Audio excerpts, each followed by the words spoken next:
In this segment, we're going to continue with the base 10 blocks, and we're going to be working with multiplication, and we're going to use numbers that are a little bit bigger, so we're going to need to use some of the other place value blocks in these examples. So here's our question we're going to be working with. 3 by 15, or 3 times 15, or 3 groups of 15. As we talked about before, it doesn't really matter which order we're working with. So I have 3 down the side, and I'm multiplying it by 15. Instead of using 15 ones, which we could do, let's use our base 10 because we have different place values now.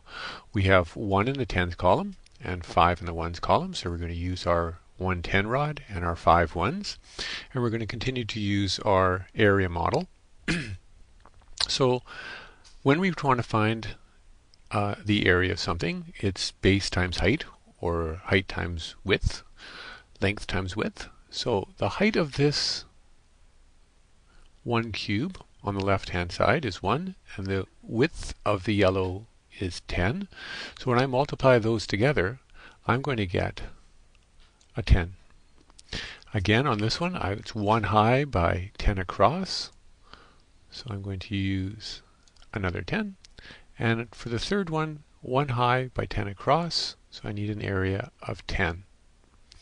Now when I go 1 times a 1, I'm going to need an area of 1, and I'm going to have 3 rows of 5. And I'm just going to continue on with that. And there they are. So my total is 10, 20, 30, and then 1, 2, 3, 4, 5, 6, 7, 8, 9, 10. So we're now at 40. If we want, we could trade it in for another one of these yellow rods, plus another 5. So 10, 20, 30, 40, and 5 left over. So on my left here, what I've done is I've taken the 3 times 15, and I've broken it down to 3 times 10 plus 5, which is what we have here. We have a 3 on the left and a 10 plus 5 on the top. We've taken that 10 plus 5 and distributed the 3 across, so we've got 3 times 10, and there's our 3 tens, there's our 3 yellows, and we've got 3 times 5, which gives me a total of 15. But then I take a look at my 15 and I say, well, I can circle, or in this case I made a square around it, of 10, so I've got 30 plus 10 is 40, plus 5 is 45. So if a student was doing a mental strategy and they go 3 times 15, they can say, well, I know 3 times 10 is 30, and 3 times 5 is 15, and 15 is made up of a 10 and a 5, so 30 plus 10 and a 5, that's 45. So here's a visual version of what we've done with a mental strategy. We can continue with the same question, except using an intermediate partitioning model. So instead of using all of the chips, or blocks, we can use more of a visual model that is going to be a nice segue into the symbolic. So we've got 2 sections. We've got 3 times 10 plus 5. There's our 3 times 10 plus 5 in the top one. And so this section we've got 3 times 10, and this section we've got 3 times 5. And now we filled it in, 3 times 10 plus 3 times 5. So there's my 30 plus my 15. Again, it's a nice intermediate step between the concrete and the symbolic. So keeping all of these visuals on the screen at one time, I want to talk about our standard procedure. Over here in the bottom left, we have 15 times 3.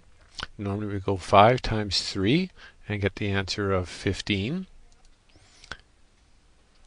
And we put our 5 down here in the bottom.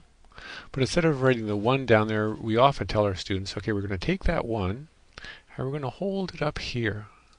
So what is that little 1 up there supposed to be talking about? In this symbol up here, that 1 right there is this 1 right here. So we're carrying a 10. It's not really a 5, it's actually a 15, and the 15 is made up of a 10 and a 5. In this symbol, so in this visual over here, this big rectangle right here, that's the 10 that we're now going to be regrouping. We've got 10, 20, 30, and 15 ones, but that 15 ones, which is what we have here, 3 times 5 is the 15 ones, that 1 now represents this rectangle of 10. So when we do our standard algorithm, sometimes it's nice to make the connection between the visual that we have over here and the symbolic that we have here. Continuing on with our standard algorithm, we would now go 3 times 1 is 3, add that extra 1, and we get 4. 4 what's? 4 10. And we'd place it there. In this format here, in this symbolic, there's where we get the 3 10s plus the 1 10 is the 4 10s. There's the 3 plus 1 to get me my 4. And in this symbols, there's our 3 10s plus our extra 1 10. That's where this one comes from, and that gives us our 4 10s. In this one, 3 times 15, we could break it down into an additional 15, and that's made up of 1 10, and that would go in with this for a total of 4 10s plus the 5 left over. So now we've made the connection between the regular standard algorithm that we're doing, where the carrying number comes from, both concretely, pictorially, and symbolically, into the standard kind of algorithm that we normally teach.